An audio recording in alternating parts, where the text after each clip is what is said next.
tardes, amigos televidentes. De nuevo con ustedes en Billboard, Inversiones y Finanzas. Hoy tenemos un programa súper especial. No vamos a tocar el tema que usamos siempre con imágenes de las inversiones, la finanza, aunque son dos componentes que no quedan fuera de ningún tema, pero de todas maneras. Y hoy se debe a que tenemos un invitado especial, tan especial que lo vamos a conocer ahora mismo. Yo mismo lo voy a conocer. Señor, usted se llama Osiris Ramírez Ponce de León. Decía mi madre y mi padre que ese era mi nombre. Pero lo puede creer, seguro. Cosa que ya lo podemos ¿Y creer. qué dice su cédula? Lo mismo. Es lo mismo. Pues entonces es creíble. Un placer. Es un honor. Osiris, un placer. Un gran enorme. honor de corazón. Sí, sabemos quiénes somos, pero en realidad esta es la primera vez que compartimos. Hemos compartido unos minutos, realmente una hora. Yo diría que compartimos en ocasión hace unos años, pero yo no tenía el sustento de poder decir que he conocido el día de hoy una persona maravillosa y alguien que verdaderamente ha alimentado mi espíritu, más que todo. Y no son elogios desde el punto de vista de un programa, son elogios personales. Lo cierto es que, Bill, me ha agradado muchísimo conocerte. Sí, mira, te agradezco. Yo me voy, ya me puedo ir, ¿verdad? Mira, es mutuo, es mutuo. Gracias. Yo te había visto en un podcast que me envió Lucía y realmente me fascinó tu presentación. Tu forma de explicarlo, tu razonamiento, me gustó muchísimo. Y cuando Lucía vino con la idea de hacer este programa, si quisiera, te lo digo con franqueza, tenía mucho entusiasmo y todavía lo tengo, de sentirme acompañado contigo aquí, en tu casa, por supuesto, y que sea el primero, pero no el último. Muchas gracias y espero no defraudarte. No, hombre, ¿qué va? Al contrario, tú no puedes ya defraudarme, te conozco lo suficiente. El tema tuyo, tú tienes un currículum vitae que es verdaderamente impresionante, de todo, en todo, de comercio internacional, especialista en cuestiones aduanales, eres docente, has estado pertenece al Grupo de las Naciones Unidas, en fin, tiene unos conocimientos que yo hacía tiempo que no conocía a alguien con el cual puedo tener algunos elementos en común. Y la verdad es que la gente lo van a descubrir lo que realmente tú sabes y dónde tú vienes. No hay que decirlo, ¿verdad? Que lo adivinen. Muchas gracias. Sí, como digo yo cuando termino una conferencia, a los que les gustó, que lo digan. A los que no, que por favor se callen. Me parece muy saludable eso. Bueno, vamos a tocar un tema. Hoy tenemos un mundo muy volátil, una situación muy incierta, lo sabemos todo, la situación que tenemos en el mundo, cambios dramáticos de los sistemas, de los tratados, de toda índole que hemos estado siguiendo y el esquema mundial de integración que hemos estado siguiendo desde la Segunda Guerra Mundial fundamentalmente, con grupos definidos, con intereses definidos, y hoy estamos viendo un cambio muy dramático. Los cambios pueden ser positivos o negativos, pero si no se programan de manera que puedan ser asimilados por la sociedad, entonces crea conflicto. En el campo del comercio internacional, que yo sé que es una de tus especialidades y que te conoce aquí fuera del país, porque tiene un campo internacional, que ha sido un área que tú dominas. ¿Qué retos tú ves? ¿Cómo tú ves que vamos? ¿Qué efecto puede tener esto y qué no? Y luego llevarlo al plano dominicano, de donde encajamos, porque consideramos que somos pequeños, pero contamos. Bueno, en todo momento, aquellos que nos gusta un poco la lectura, tenemos que partir de una base fundamental y es de la parte filosófica. Yo me declaro fiel enfermo a la lectura de Michel de Montaigne y sus ensayos. Y en una de sus lecturas, Michel contemplaba lo que hoy nosotros estamos viviendo. Porque los filósofos 1532, siglo XVI, o sea, una persona que ni soñaba pensar sobre qué iba a ocurrir a esta época. Y aunque los chinos dicen que el que predice, aunque acierte, miente, es importantísimo entender que la filosofía le permite a uno como profesional solidificar muchos conocimientos. Uno de ellos fundamentalmente es lo que se basa en tu pregunta. Yo defino la situación del comercio internacional en este momento como con una sola palabra, se llama incertidumbre. O sea, nosotros nos levantamos y no sabemos qué va a pasar en un momento cualquiera, no se pueden hacer planificaciones a grande escala. Los organismos internacionales, ellos mismos como elementos, están planificando, yo creo que ya sobre el día a día. Y creo que esto viene en función del contexto de lo ocurrido desde el año 2018 a la fecha, que como decimos aquí en República Dominicana, no nos han quitado el guante de la cara. Primero fue la guerra, el inicio de la guerra comercial entre China y Estados Unidos con el sistema trumpista, de proteccionismo trumpista en el 2018, luego entra el COVID en el 2019, posteriormente en el 2020 tenemos situación como el bloqueo del canal de Suez. Eso fue terrible, lo que ocurrió en esos 9 días, fueron 9 días de amargura para el comercio internacional. Posteriormente viene el reconfinamiento chino por la razón del COVID. El COVID trae consigo un elemento muy delicado, que es la parte del no retorno de los contenedores, y esto eleva realmente los fletes a nivel mundial y encarece todo el sistema de la cadena de suministro. Luego, posteriormente, viene el tema del canal de Panamá, que hubo una sequía y así se fueron sumando cosas como la guerra, o la invasión más bien, porque no es una guerra, la invasión de Rusia a Ucrania, luego pasa el caso Israel-Palestina y hoy estamos viendo lo más desastroso que ha podido pasar en la historia del comercio internacional y son los bombardeos de los hutíes en el Mar Rojo a barcos mercantiles. Nunca se había visto que un barco mercantil haya sido tocado desde el punto de vista de un asalto militar, como lo que ocurrió. Entonces, todo este contexto lo que conlleva es a declarar un punto primordial, y es que la cadena de suministro del comercio internacional está agonizante en este momento. ¿Por qué? Porque tiene tres factores muy delicados que lo están llevando a esa agonía. La número uno, vamos a decirle que es el factor del neoproteccionismo Trump.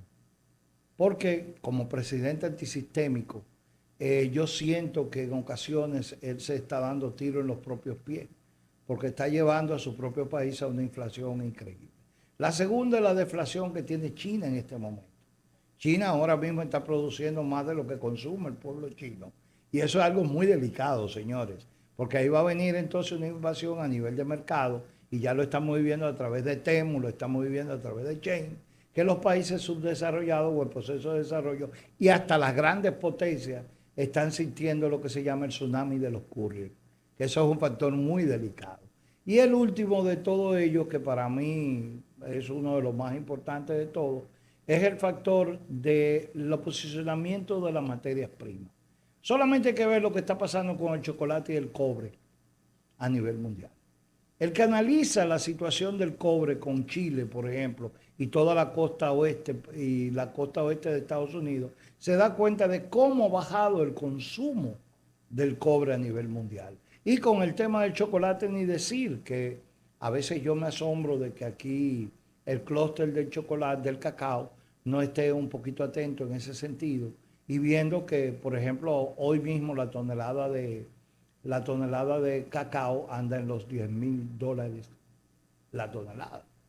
O sea que es algo que no es positivo a nosotros, aunque sea negativo para los otros. Porque recordemos que los países grandes, cuando un país grande le da gripe, a nosotros nos da neumonía. O sea, hay que verlo de ese enfoque, para decirlo en un buen castellano. Me parece fabuloso esa presentación.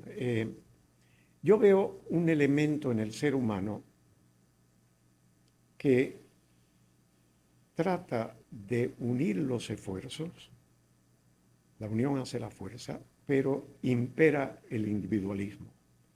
Si nos vamos al siglo pasado, el 10 de enero de 1920, cuando se crea la Liga de Naciones, que fue Woodrow Wilson, el presidente de Estados Unidos de aquel entonces, al que se le ocurrió la idea para dirimir las diferencias entre los países y evitar un conflicto similar a aquella guerra que llegó a llamarse la última guerra, la guerra que acaba con toda la guerra.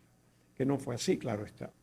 Entonces vemos que ese esfuerzo, el propio Estados Unidos se aísla y no pertenece, no participa en la Liga de Naciones. Estados Unidos, posterior a su intervención tardía en la Primera Guerra Mundial, se aísla y se separa de los conflictos que veían como europeos, que efectivamente Europa siempre tenía conflictos bélicos entre sí y luchas por las colonias, todo eso. Luego pasa el periodo intermedio, donde viene, sabemos todo, ¿no? La depresión total que hubo, la caída de Wall Street en el 29, la situación económica en crisis, y llega la Segunda Guerra Mundial como resultado de un falso nacionalismo que surge, que era un fanatismo de derecha. Ya los efectos de la revolución bolchevique de Europa, en Rusia, que se constituye realmente en el enemigo del capitalismo, el peligro grave de los trabajadores unificados contra el empresario. Vemos esa influencia al Comintern, que es un movimiento político universal para traer el comunismo. En fin, vemos un cambio radical y llega al final de la Segunda Guerra Mundial y la potencia que se hace cargo del mundo, que predomina, surge por primera vez de la fuerza. Si analizamos las potencias previas imperialistas como Gran Bretaña, España y Francia, eran países relativamente pequeños y pobres. Y ahora surge uno que es el único cuya industria no ha sido afectada por la Segunda Guerra Mundial, al contrario, creció, tiene materia prima, tiene agricultura, puede abastecer el mundo en aquel entonces, Europa devastada, su capacidad industrial, Japón igual, China no aparecía en el mapa, la Unión Soviética en todo lo que trató de industrializarse en los años 30, Stalin no lo logra, viene la Segunda Guerra Mundial. Quiere decir que vuelven los Estados Unidos y ellos crean los parámetros que tenemos hoy. Las reglas del juego las crean ellos. El dólar se convierte en la moneda, ya formalmente, la moneda mundial. Ellos tienen su hegemonía y la llevaron a cabo. Ahora están pagando las consecuencias de esa hegemonía. El ser el más fuerte, el ser más poderoso, tiene un costo. Y ese costo es lo que está pasando ahora. Empieza a perder una hegemonía y está en un claro movimiento de sostener lo que ya no puede volver. Estados Unidos no puede ser Estados Unidos de 1946 o 47. Entonces tenemos unas Naciones Unidas que los propios Estados Unidos que la crearon en San Francisco no creen en ella. Las reglas del juego de depender el mundo uno de otro, las cadenas de distribución, las cadenas de creación, de producción, la globalización, el concepto de globalización, donde los países dependen en todos los niveles de producción y de consumo. No solamente en uno, que uno produzca y venda, sino todos, interlazados como tiene Estados Unidos, México y Canadá. Y de buena primera, tú quitas esa alfombra y le das un jalón a la alfombra. ¿Qué tenemos ahí? Bueno, tenemos sencillamente una situación dramática, como tú muy bien dijiste, donde nos cambian las reglas del juego. Todavía hay personas aquí en República Dominicana que hablan de que esto puede tener un beneficio para nosotros por el nearshoring. Pero eso hay que entender al señor Trump. El señor Trump no cree en nearshoring, porque el nearshoring lo tiene en Canadá y en México integrado. Este país no puede nunca, jamás en la vida, competir con esos dos países. Y en segundo lugar, no va a permitir una triangulación de que vengan esos intereses que él está tratando de debilitar a venir a este país para de aquí exportar a Estados Unidos. No tenemos ni la capacidad, mano de obra, ni la materia prima, ni mucho menos las facilidades en nada para poder sustituirlo, ni él lo va a permitir porque en su política está claramente declarada que Estados Unidos primero, segundo y tercero. Él habla claramente de que Canadá debe ser el 51 estado de Estados Unidos y que Groenlandia tiene que ser territorio americano para los intereses americanos. Entonces, en esas condiciones es muy difícil que podamos tener una base de negociación, porque el mismo ejemplo que él ha dado en la guerra de Ucrania no es negociar, es entregarle la baraja y las cartas a Putin. Entonces, es simplemente un ego absoluto de negociación, de una posición de fuerza. Un buen negociador es el que consigue y logra obtener alguno de sus objetivos cuando está en una posición de debilidad. Cuando está en fuerza es claro que sí, ¿no? Si yo tengo el switch de energía aquí, apago la luz, acaba el programa. O sea, es obvio.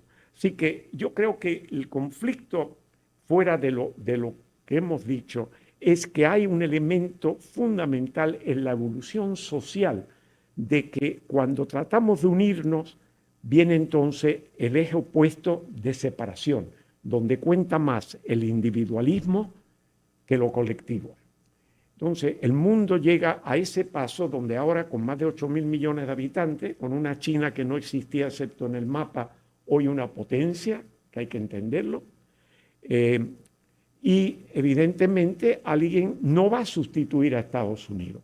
Yo creo que Estados Unidos va a ser la última potencia, superpotencia del mundo, porque se lo permite su ubicación estratégica, geográfica y las condiciones que tiene. Rusia será una potencia regional y China será una potencia regional.